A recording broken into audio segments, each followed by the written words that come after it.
The phone call that ended my relationship with my family lasted exactly 52 seconds. I know because I timed it. I was standing in my Chicago high-rise, looking out at a gray October sky, when I dialed my father's number to confirm the flight details for the $55,000 European tour I had fully funded. My name is Claire, and I thought I was the architect of their survival. I had paid for everything. 5-star hotels, first-class tickets, private tours. It was supposed to be a family reunion. A thank you gift for being my family. But when Robert answered, there was no airport noise in the background. There was just the clinking of silverware and the murmur of a foreign language. "Oh, Claire," he said, his voice casual, unbothered. "We are already in Paris. We left last week." My grip on the phone tightened. "What do you mean you left last week?" "The itinerary I booked starts tomorrow." I heard him take a sip of something. "We changed the dates," he said. "It was cheaper this way. And honestly, we didn't think you'd mind." When I asked about my ticket, the silence on the other end stretched for 3 seconds. Then came the smirk. I could hear it in his voice. "We gave it to Tyler's girlfriend. We thought you were too busy working to pay for it all." And then he dropped the line that had been weaponized against me my entire life. "Besides, you know how it is, Claire. Family first." He hung up. I stood there, the silence of my empty apartment ringing in my ears. $55,000. Stolen. And my seat given to a stranger. Before I tell you what happened when I cut off their money supply, I have to ask, what time is it where you are right now? Drop a comment below, I want to see who's awake with me. Panic would have been the natural reaction. Screaming would have been cathartic. But in my line of work, emotion is just bad data. It corrupts the supply chain.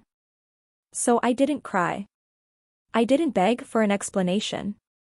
I simply sat down at my glass desk, the surface cool under my palms, and initiated the protocol for a failed asset. For years, I had been the fixer. The architect of their survival. But tonight, I was the demolition crew. I logged into my banking portal. The cursor hovered over the supplementary credit cards I had issued to my parents for emergencies. The recent charges were already pending. $400 at a bistro in Le Marais. $2,000 at a boutique on the Champs-Élysées. They were celebrating their theft in real time. I clicked cancel.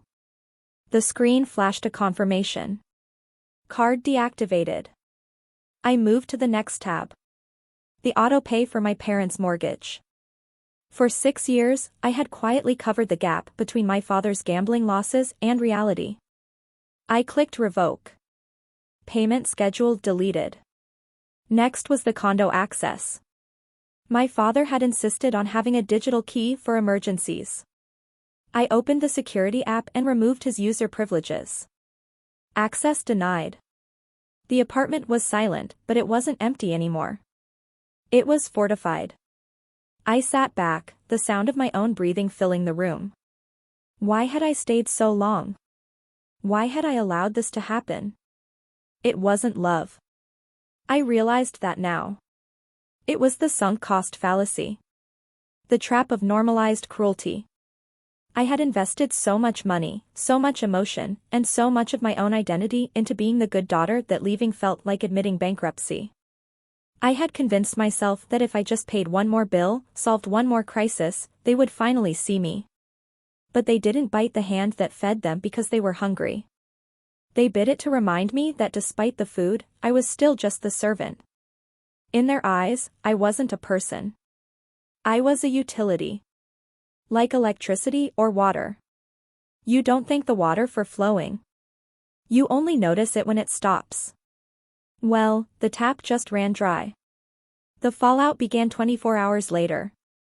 I was in a budget meeting when my phone vibrated against the table. Then again. And again. A steady, rhythmic buzzing that signaled panic. I glanced at the screen. Stacy. Robert. Tyler. The trifecta of chaos. I silenced the phone and turned it face down. I focused on the quarterly projections, my voice steady as I explained supply chain variances. Inside, however, I was calculating a different kind of variance.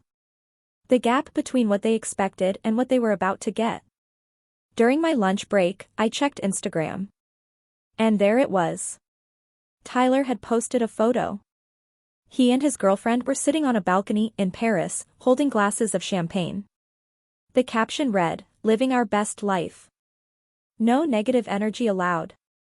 The timestamp was 2 hours ago. Right before the cards were declined. I swiped to the next photo. My mother, Stacy, standing in front of the Louvre, wearing a scarf I had bought her for Christmas. She looked happy. Radiant, even. The kind of happiness that comes from having someone else foot the bill. Then the text messages started coming in. "Mom, Claire, the card isn't working. We're at dinner and the waiter is getting impatient. Fix this. Dad, call the bank. They put a hold on the card. Ridiculous. Tyler, you've stranded us. How could you embarrass us in front of my girlfriend? She thinks we're broke." I stared at the messages, feeling a cold detachment settle over me. They weren't worried about me. They weren't asking why I had done it. They were just angry that the ATM was out of order. I thought about the family hierarchy. The sociology of our dysfunction. Tyler was the golden child. The masterpiece. He was allowed to be messy, reckless, and unemployed because his role was simply to be admired. I was the frame. Necessary. Structural. Invisible. My job was to hold him up, to make sure he looked good, while I faded into the background. If the frame breaks, the masterpiece falls. But they never expect the frame to break. They assume it's made of steel. They assume it has no feelings. I typed a single reply to the group chat. "Enjoy the champagne. It's the last thing I'm paying for." Then I blocked them for the rest of the workday. They came back early. Of course they did. Without my magic money, the luxury tour turned into a nightmare of declined transactions and embarrassing exits. They returned to Chicago 4 days later, dragging their luggage and their indignation back to a house that was already crumbling. The reality check was waiting for them.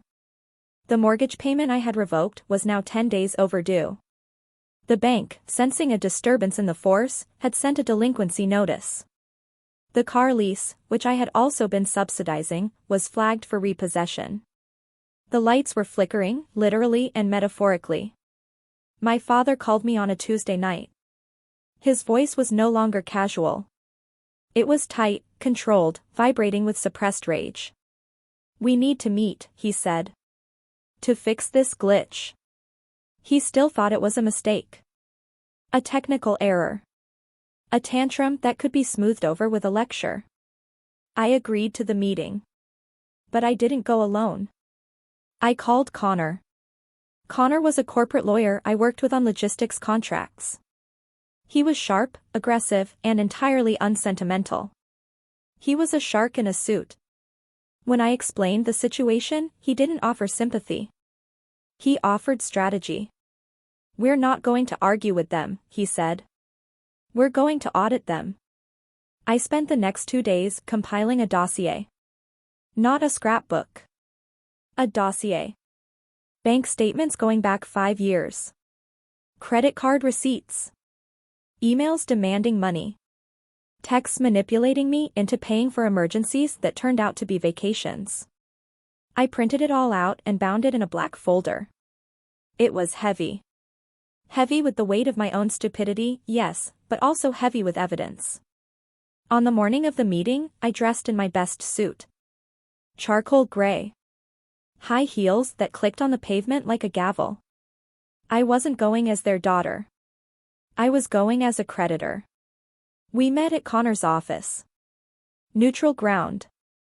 A glass-walled conference room with a view of the skyline that made everyone look small. My parents arrived 20 minutes late.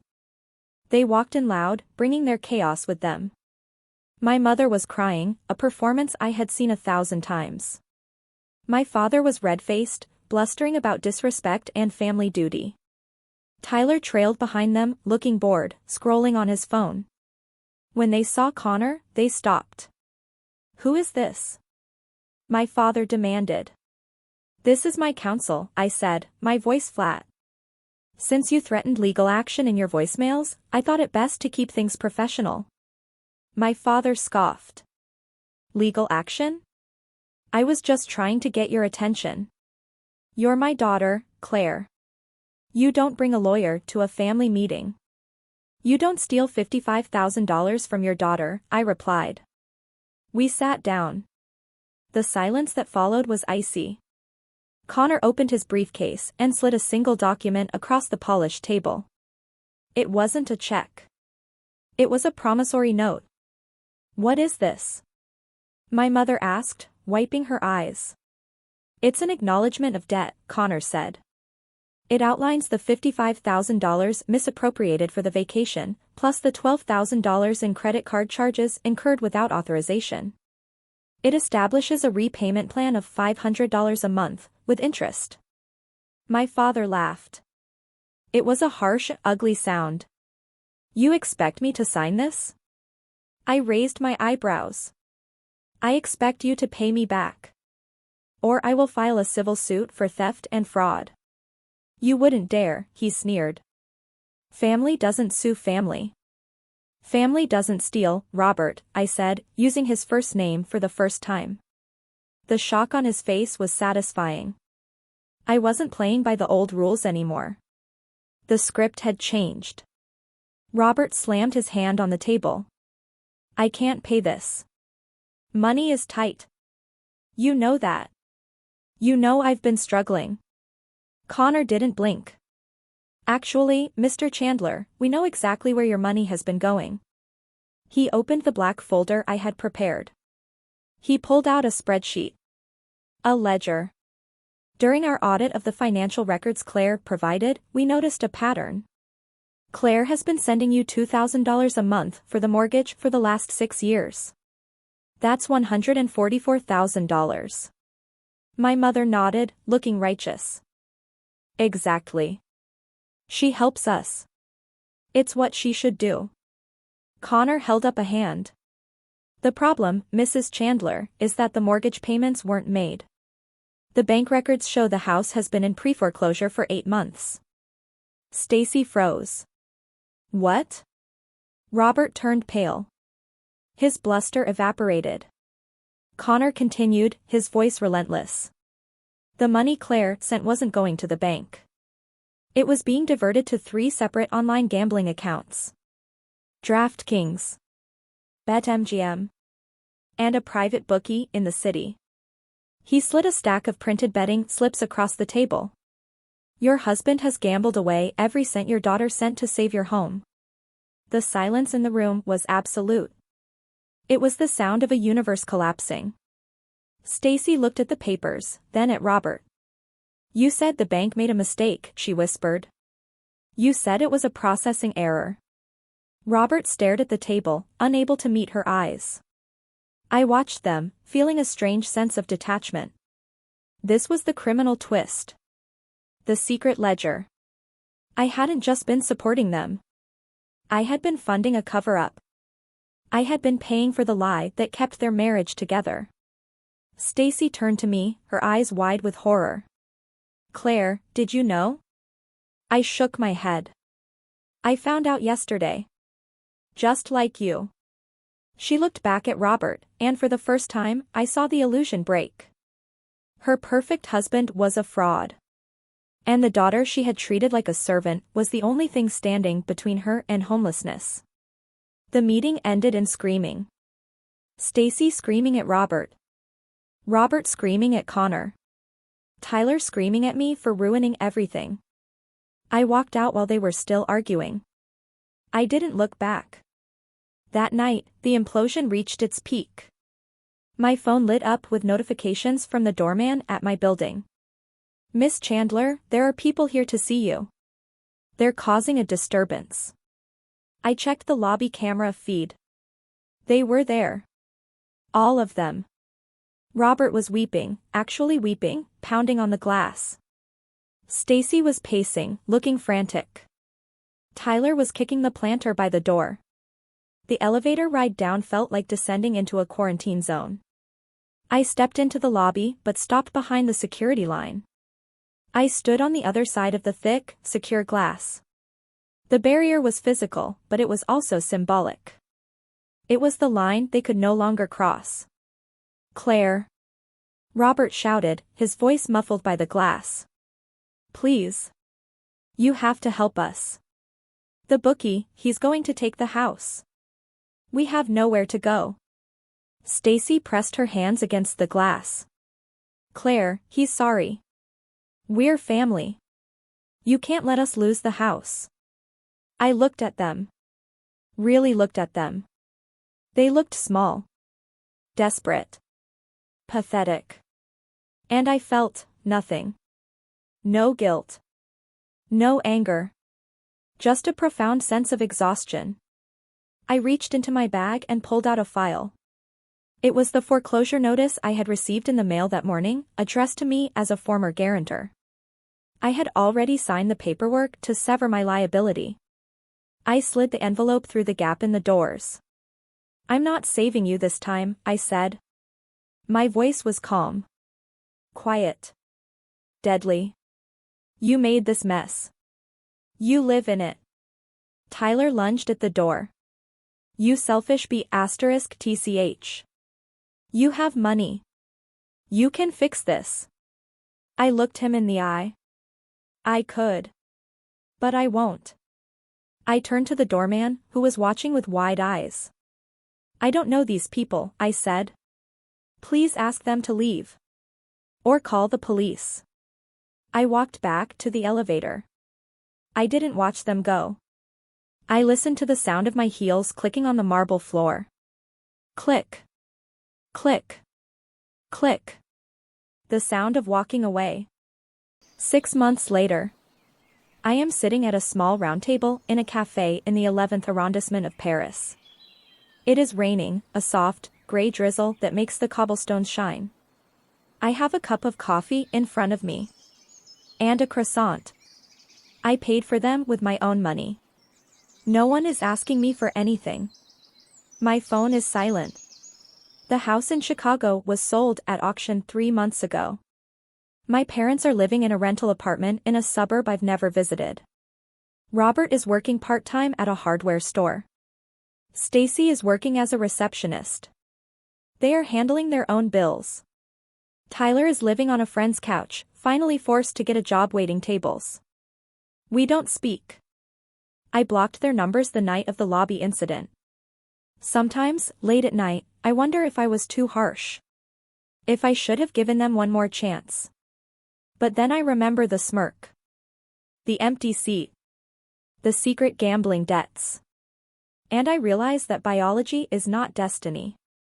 We are taught that family is a bond you cannot break, a debt you owe simply for existing. But that is a lie. Family is not a title you inherit. It is a title you earn. Cutting off the gangrenous limb of my family was the most painful thing I have ever done. It hurt. It bled. But it was the only way to save the rest of the body. I take a sip of my coffee. It tastes bitter and rich and hot. It tastes like freedom. I look out at the street, at the strangers walking by with their umbrellas, and for the first time in my life, I feel completely whole. I am not a fixer. I am not a bank. I am just Claire. And that is enough. If you have ever had to walk away to save yourself, tell me your story in the comments. And if this story helped you, please share it. You never know who needs permission to let go.